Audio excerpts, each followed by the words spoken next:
Hi everybody. I was out on my jog today trying to clear my head. That's usually how I clear my head if something's bothering me or I just need to think about things.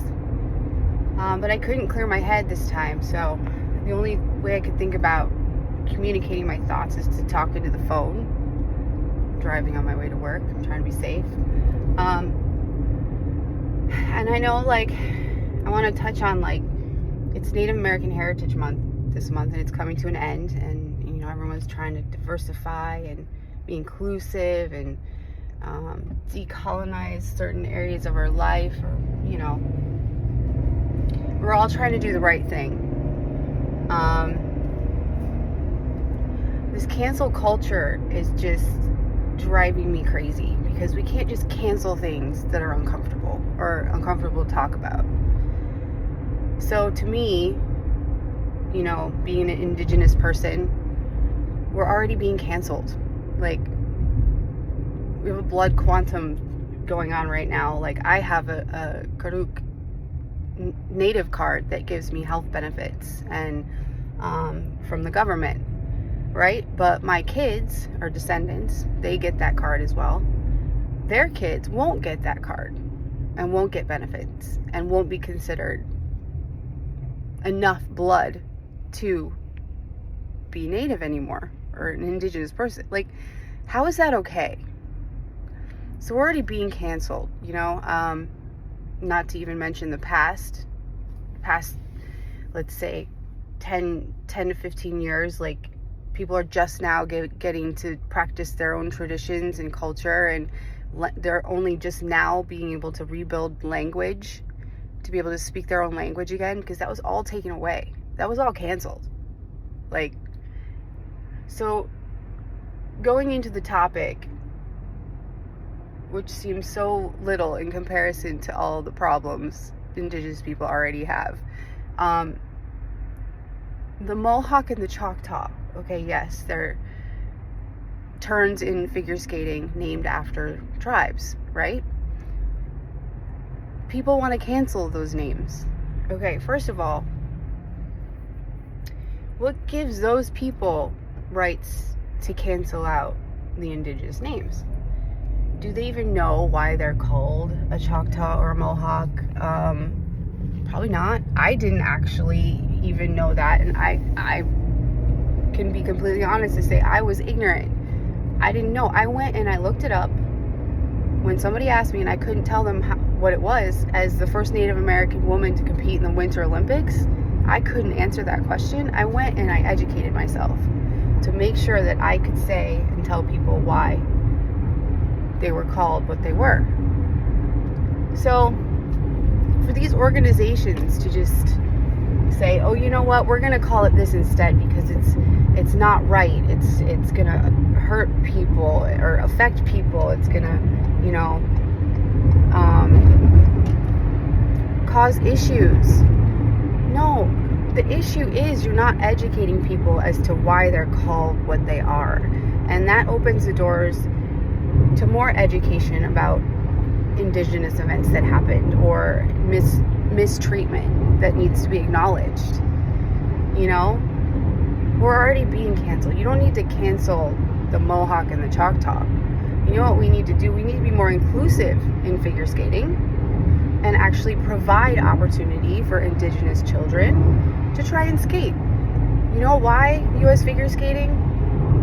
Because it's Native American Heritage Month, haven't put out any articles, any news on Indigenous athletes, because we don't have any, because there's no opportunity.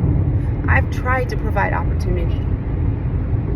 I just get, I get blank stares, basically.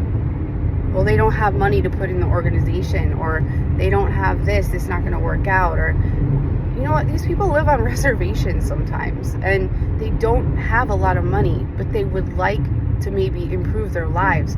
If people would just think about benefiting other people's lives instead of trying to make money all the time, this world would be a better place. I would like to try to provide opportunity for the Indigenous communities.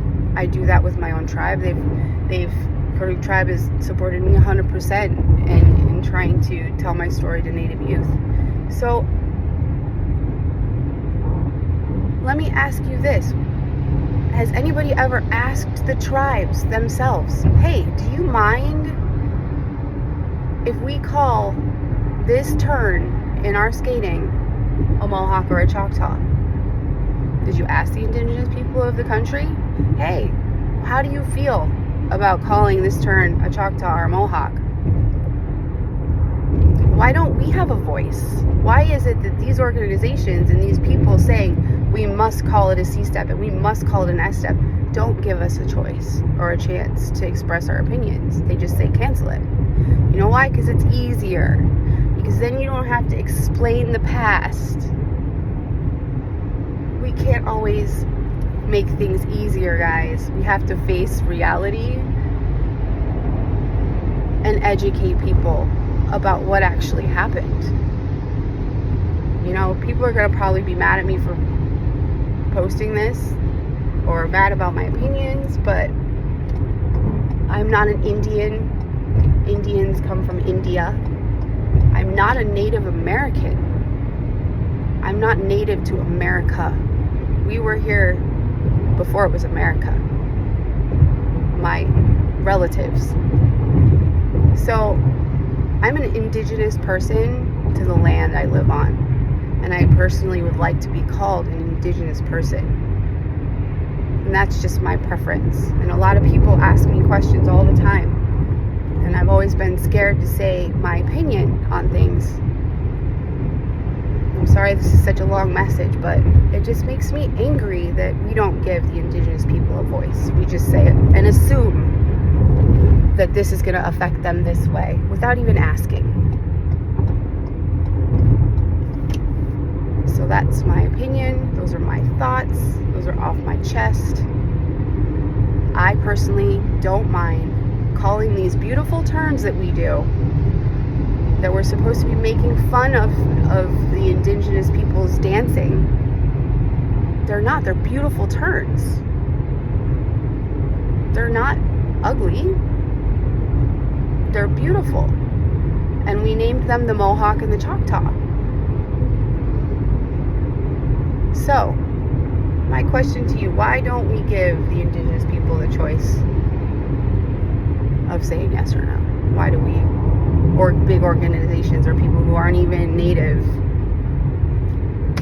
the choice? I don't get it. Those are my thoughts. Hope you guys have a great rest of your day.